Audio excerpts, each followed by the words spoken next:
हरे कृष्णा। आप सभी का दिन शुभ और मंगलमय हो और भगवान श्री कृष्ण की कृपा आप सभी भक्तजनों पे सदा बनी रहे। आज आप सुनेंगे आषाढ़ मास महात्म्य का अध्याय नंबर 23। आज के अध्याय में आप जानेंगे कि किस प्रकार श्री ब्रह्मा जी ने नारद जी के संयम का निवारण किया और इसी के साथ आप जानेंगे अनंत वासुदेव की महिमा तथा पुरुषोत्त क्षेत्र के महात्म्य के उपसंहार का वर्णन। श्री ब्रह्मा जी नारद जी से बोले, सुनो, मैं रहस्यमय उत्तम धर्म का वर्णन करता हूँ। 4 प्रकार के तीर्थ हैं, 4 ही युग हैं, 3 गुण हैं, 3 पुरुष और 3 ही सनातन देवता है। स्मृतियों सहित वेद 4 बताए गए हैं, पुरुषार्थ भी 4 ही है और वाणी के भी 4 ही भेद हैं। यह सब समान है। धर्म सर्वत्र एक ही है क्योंकि वह सनातन है। साध्य और साधना के भेद से उसके अनेक रूप माने गए हैं। धर्म के 2 आश्रय है, देश और काल। काल के आश्रित जो धर्म है वह सदा घटता बढ़ता रहता है और युग के अनुसार उसमें एक एक चरण की न्यूनता होती रहती है। काल आश्रित धर्म भी देश में सदा प्रतिष्ठित रहता है। युगों का क्षय होने पर भी देश आश्रित धर्म की हानि नहीं होती। जो धर्म दोनों आश्रयों से हीन है उसका अभाव हो जाता है। अतः देश के आश्रित रहने वाला धर्म अपने चारों चरणों के साथ प्रतिष्ठित होता है। देश आश्रित धर्म भिन्न भिन्न देशों में तीर्थ रूप से स्थित रहता है। सतयुग में धर्म देश और काल दोनों के आश्रित होता है। त्रेता में उसके 1 चरण की, द्वापर में 2 चरण की और कलयुग में उसके 3 चरण की हानि होती है। द्वापर और कली में क्रमशः आधे और चौथाई रूप में शेष रहकर धर्म चालू रहता है। कली में उसकी संकटमय स्थिति हो जाती है। जो इस प्रकार धर्म को जानता है उसके धर्म की हानि नहीं होती है। जो घर से तीर्थ यात्रा के लिए निकलना चाहता है उसके सामने अनेक प्रकार के विघ्न आते हैं, परंतु जो उन विघ्नों को मस्तक पर पैर रखकर गंगा जी के पास नहीं पहुंचता उसके अपने जीवन में क्या फल पाया। गौतमी के प्रभाव का कौन वर्णन कर सकता है। साक्षात सदाशिव भी उनके वर्णन से असमर्थ हैं। मैंने संक्षिप्त में इतिहास संगीत गंगा के महात्म्य का प्रतिपादन किया है।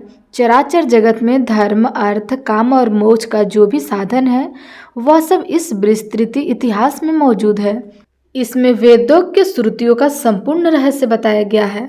जगत के कल्याण के लिए जो उत्तम साधन, जो उत्तम नाम वाला प्राचीन तीर्थ देखा गया है उसी का वर्णन किया जाता है। जो इस महात्म्य का एक श्लोक अथवा एक पद भी पंक्ति पूर्वक पढ़ता है या सुनता है अथवा गंगा गंगा इस प्रकार उच्चारण करता है वह पुण्य का भागी होता है। गंगा का यह उत्तम महात्म्य कली के कलंक का विनाश करने वाला, सब प्रकार की सिद्धि और मंगलमय देने वाला है। संसार में यह समादक के योग्य है। इसके पढ़ने और सुनने से मनवांछित फल की प्राप्ति होती है।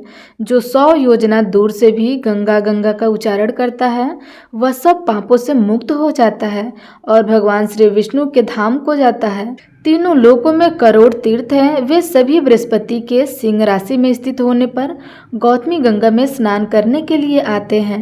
बेटा, यह गौतमी मेरी आज्ञा से सदा सब मनुष्यों को स्नान करने पर मोक्ष प्रदान करेंगी। 1000 अश्वमेघ और 100 वाजपेय यज्ञ कराने पर जो फल मिलता है वह इस महात्म्य के श्रवण मात्र से प्राप्त हो जाता है। हे नारद, जिसके घर में मेरा कहा हुआ यह पुराण मौजूद है उसे कलिकाल का कोई भय नहीं होता है। यह उत्तम पुराण जिस किसी मनुष्य के सामने कहने योग्य नहीं है, श्रद्धालु शांत एवं वैष्णव महात्मा के सामने ही इसका कीर्तन करना चाहिए। यह भोग और मोक्ष देने वाला तथा पापों का नाश करने वाला है। इसके श्रवण मात्र से मनुष्य कृत हो जाता है। जो अपने हाथ से लिखकर यह पुस्तक ब्राह्मणों को देता है वह सब पापों से मुक्त होकर फिर कभी गर्भ में नहीं आता है, अर्थात संसार के चक्र में नहीं आता है। मुनि बोले, देव भगवान की यह कथा सुनने से हमें तृप्ति नहीं होती। आप पुनः परम गोपनीय रहस्य का वर्णन कीजिए। अनंत वासुदेव की महिमा का आपने भली भांति वर्णन किया है, अब हम उसी को सुनना चाहते हैं। आप विस्तार पूर्वक बताइए। तब श्री ब्रह्मा जी ने कहा, मुनिवरों, अनंत वासुदेव का महात्म्य सार से भी अत्यंत सारतर वस्तु है, वह इस पृथ्वी पर दुर्लभ है। विप्रगढ़ आदि कल्प की बात है। मैंने देव शिल्पियों में श्रेष्ठ विश्वकर्मा को बुलाकर कहा, तुम पृथ्वी पर भगवान वासुदेव की शिलामयी प्रतिमा बनाओ, जिसका दर्शन करके इंद्र आदि देवता और मनुष्य भक्ति पूर्वक भगवान वासुदेव की आराधना करें और उनकी कृपा से निर्भय होकर रहें। मेरी बात सुनकर विश्वकर्मा ने तत्काल ही एक सुंदर और सुदृढ़ प्रतिमा बनवाई, जिसके हाथों में शंख, चक्र, गदा और पद्म शोभा पा रहे थे। भगवान का वह विग्रह सब प्रकार के शुभ लक्षणों से संपन्न और अत्यंत प्रभावशाली था। नेत्र कमल दल के समान विशाल थे। वक्षस्थल में श्री वत्स का चिन्ह सुशोभित था। हृदय देश वनमाला से आवृत हो रहा था। मस्तक पर मुकुट और भुजाओं में आंगद शोभा पाते थे। कंधे मोटे जान पड़ते थे। कानों में कुंडल झिलमिला रहे थे। श्याम अंग पर पीतांबर की अपूर्वा शोभा थी। इस प्रकार वह प्रतिमा दिव्य थी। स्थापना का समय आने पर स्वयं मैंने ही गढ़ मंत्रों द्वारा उसे स्थापित किया है। उस समय देवराज इंद्र ऐरावत पर सवार होकर समस्त देवताओं के साथ मेरे लोक में आए। उन्होंने स्नान दान आदि के द्वारा भगवान की प्रतिमा को प्रसन्न किया। वहां इंद्र भवन में उसे पधार कर उन्होंने मन, बाड़ी और शरीर को संयम में रखते हुए दीर्घ काल तक भगवान की आराधना की और इन्हीं के प्रसाद से वृत्त एवं नमूची आदि क्रूर राक्षसों तथा भयंकर दानवों का संहार करके तीनों लोगों का राज्य हो गया। द्वितीय युग त्रेता आने पर महापराक्रमी राक्षस राज रावण बड़ा प्रतापी हुआ। उसने 10,000 वर्षों तक निराहार और जितेंद्रिय रहकर अत्यंत कठोर व्रत का पालन करते हुए भारी तपस्या की, जो दूसरों के लिए अत्यंत दुष्कर थी। उस तपस्या से संतुष्ट होकर मैंने रावण को वरदान दिया कि तुम्हें संपूर्ण देवताओं, दैत्यों, नागों और राक्षसों में से कोई मार नहीं सकेगा। श्राप के भयंकर प्रहार से भी तुम्हारी मृत्यु नहीं होगी। तुम यमदूतों से भी अवध्य रहोगे। ऐसा वर पाकर वह राक्षस संपूर्ण यक्षों और उनके राज्य धनाक्ष कुबेर को भी परास्त करके इंद्र को भी जीतने के लिए तत्पर हुआ। उसने देवताओं के साथ बड़ा भयंकर संग्राम किया। उसके पुत्र का नाम मेघनाथ था। मेघनाथ ने इंद्र को जीत लिया, अतः वह इंद्रजीत के नाम से प्रसिद्ध हुआ। इसके बाद बलवान रावण ने अमरावतीपुरी में प्रवेश करके देवराज इंद्र के सुंदर भवन में भगवान वासुदेव की प्रतिमा देखी, जो अंजन के समान श्याम वर्ण और समस्त शुभ लक्षणों से संपन्न थी। पद्म पत्र के समान विशाल नेत्र, वनमाला से ढके हुए वक्षस्थल में श्री वत्स का सुंदर चिन्ह, मस्तक पर मुकुट, भुजाओं में भुजबंद, हाथों में शंख, चक्र, गदा और पद्म, शरीर पर पीतांबर, 4 भुजाएं तथा अंगों में समस्त आभूषण शोभा दे रहे थे। वह प्रतिमा समस्त मनवांछित फलों को देने वाली थी। रावण ने यहाँ रखे हुए ढेर के ढेर रत्नों को तो छोड़ दिया और उस सुंदर पर तुरंत ही पुष्पक विमान में लंका में भेज दिया। वहां रावण के छोटे भाई धर्मात्मा विभीषण नगर अध्यक्ष थे। वे सदा भगवान नारायण के भजन में लगे रहते थे। देवराज की भूमि से आई हुई उस दिव्य प्रतिमा को देखकर उनके शरीर में रोमांच हो आया। उन्हें बड़ा विस्मय हुआ। विभीषण ने प्रसन्न चित्त से मस्तक झुकाकर भगवान को प्रणाम किया और कहा, आज मेरा जन्म सफल हो गया, आज मेरी तपस्या का फल मिल गया। ऐसा कहकर के धर्मात्मा विभीषण बारंबार भगवान को प्रणाम करके अपने बड़े भाई के पास गए और हाथ जोड़कर बोले, हे राजन, आप वो प्रतिमा दे करके मुझ पर कृपा कीजिए। मैं उसकी आराधना करके भवसागर से पार होना चाहता हूँ। भाई की बात सुनकर रावण ने कहा, वीर, तुम प्रतिमा ले लो, मैं उसे लेकर क्या करूँगा? मैं तो ब्रह्मा जी की आराधना करके तीनों लोकों पर विजय पा रहा हूँ। विभीषण बड़े बुद्धिमान थे। उन्होंने वह कल्याणमय प्रतिमा ले ली और उसके द्वारा 108 वर्षों तक भगवान विष्णु की आराधना की। इससे उन्होंने अवडिम आदि 8 सिद्धुओं के साथ अजर अमर रहने का वरदान प्राप्त किया। रावण बड़ा प्रतापी और क्रूर राक्षस था। उसने देवता, गंधर्व, किन्नर, मनुष्य, मुनि और सिद्धों को भी युद्ध में जीतकर उनकी स्त्रियों को हर लिया और लंका नगरी में जाकर रख दिया। फिर सीता के लिए मोहित होकर उसने उसको भी हर लाने का प्रयत्न किया। श्री राम के सम्मुख जाने में उसे भय होता था, इसलिए मरीच को स्वर्णमय मृग के रूप में भेजकर उन्हें आश्रम से दूर हटा दिया और सीता को अकेली पाकर हर लिया। इसका पता लगने पर लक्ष्मण सहित श्री राम को बड़ा क्रोध हुआ। उन्होंने रावण को मार डालने का निश्चय किया। इस कार्य में सुग्रीव सहायता हुए। सुग्रीव व बाली के साथ वैर था, अतः श्री राम ने बाली को मारकर सुग्रीव को किष्किंधा के राज्य पर अभिषिक्त कर दिया और अंगद को युवराज बनाया। फिर हनुमान, नल, नील, जामंत, गवय, गवाक्ष और पाटिन आदि असंख्य महाबली वानरों के साथ कमल नयन श्री राम ने लंका की यात्रा की। उन्होंने समुद्र में पर्वतों की बड़ी बड़ी चट्टानों डालकर पुल बंधाए और विशाल सेना के साथ समुद्र को पार किया। रावण ने राक्षसों को साथ लेकर भगवान श्री राम के साथ घोर संग्राम किया।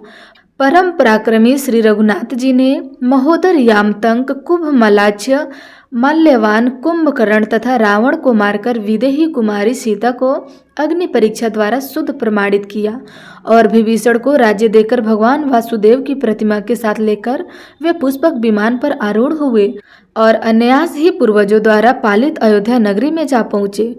वत्सल्य श्री रघुनाथ जी ने अपने छोटे भाई भरत और शत्रुघ्न को भिन्न भिन्न राज्यों पर अभिषिक्त किया और स्वयं सम्राट की भांति समस्त भूमंडल में राज्य पर आसीन हुए। उन्होंने अपने पुरातन स्वरूप श्री विष्णु की उस प्रतिमा की आराधना करते हुए समुद्र पर्यंत पृथ्वी का 11,000 वर्षों तक पालन किया। उसके बाद वे अपने वैष्णव धाम में प्रवेश कर गए। उस समय श्री राम ने वह प्रतिमा समुद्र को दे दी और कहा, अपने जल और रत्नों के साथ तुम इस प्रतिमा की भी रक्षा करना। द्वापर युग आने पर जब जगदीश भगवान विष्णु पृथ्वी की प्रार्थना से कंस आदि का वध करने के लिए बलभद्र जी के साथ वासुदेव जी के कुल में अवतरित हुए, उस समय नदियों के स्वामी समुद्र ने उस परम दुर्लभ पुण्यमय पुरुषोत्तम क्षेत्र में संपूर्ण लोगों का हित करने के लिए उक्त प्रतिमा को प्रकट किया, जो संपूर्ण मनोवांछित फलों को देने वाली थी। तब से उस मुक्तिदायक क्षेत्र में ही देवादिदेव अनंत वासुदेव विराजमान है, जो मनुष्यों की समस्त कामनाएं पूर्ण करने वाले हैं। जो लोग मन, वाणी और क्रिया द्वारा सदा सर्वेश्वर भगवान अनंत वासुदेव की भक्ति पूर्वक शरण लेते हैं, वे परम पद को प्राप्त होते हैं। भगवान अनंत का एक बार दर्शन भक्ति पूर्वक पूजन और प्रणाम करके मनुष्य राज्य, सुयश और अश्वमेघ यज्ञों से 10 गुना फल पाता है। वह समस्त भोग सामग्री से संपन्न, छोटी छोटी घंटियों से सुशोभित, सूर्य के समान तेजस्वी और इच्छानुसार चलने वाले विमान से वैकुंठ धाम में जाता है। उस समय दिव्यांगनाएं उसकी सेवा में रहती है और गंधर्व उसके यश का गान करते हैं। वह अपने साथ कुल की 21 पीढ़ियों का भी उद्धार कर देती हैं। मुनियों, इस प्रकार मैंने भगवान अनंत के संबंध में कुछ निवेदन किया है। कौन ऐसा मनुष्य है जो 100 वर्षों में भी उसके गुणों का वर्णन कर सके। इस प्रकार मनुष्यों को भोग और मोक्ष देने वाले परम दुर्लभ पुरुषोत्तम क्षेत्र तथा अनंत वासुदेव के महात्म्य का वर्णन किया गया है। पुरुषोत्तम क्षेत्र में शंख, चक्र, गदा, पद्म और पीताम्बर धारण करने वाले कमल नयन भगवान श्री कृष्ण विराजमान है। उन्होंने कंस और केसी का संहार किया था। जो पुरुषोत्तम क्षेत्र में कल्प वृक्ष के साथ जाकर शरीर त्याग करते थे, वे निसंदेह मुक्त हो जाते थे। जो मानव बिना इच्छा के भी वहाँ प्राण त्याग करते थे, वह भी दुख से मुक्त होकर दुर्लभ मोक्ष प्राप्त कर लेते थे। और जो मनुष्य एक बार भी श्रद्धापूर्वक भगवान पुरुषोत्तम का दर्शन कर लेते थे, वह सहस्त्रों पुरुषों में उत्तम है। भगवान प्राकृतिक से परे और पुरुष से भी उत्तम है।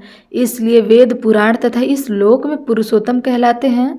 जो पुराण और वेदांतों में परमात्मा कहे गए हैं, वे ही संपूर्ण जगत का उपकार करने के लिए पुरुषोत्तम रूप में विराजमान है।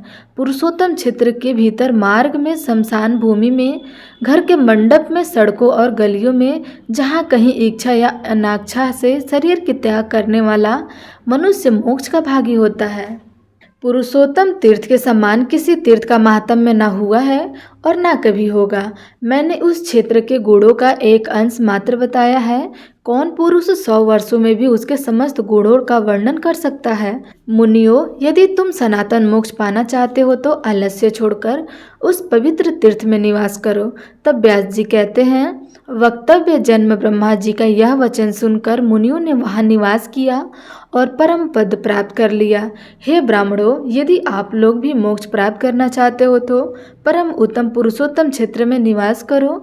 तो प्रेम से बोलिए श्री कृष्ण भगवान की जय। आज का अध्याय यही समाप्त हुआ। इसके अगले का वृतांत आप अगले अध्याय में अवश्य सुनिएगा।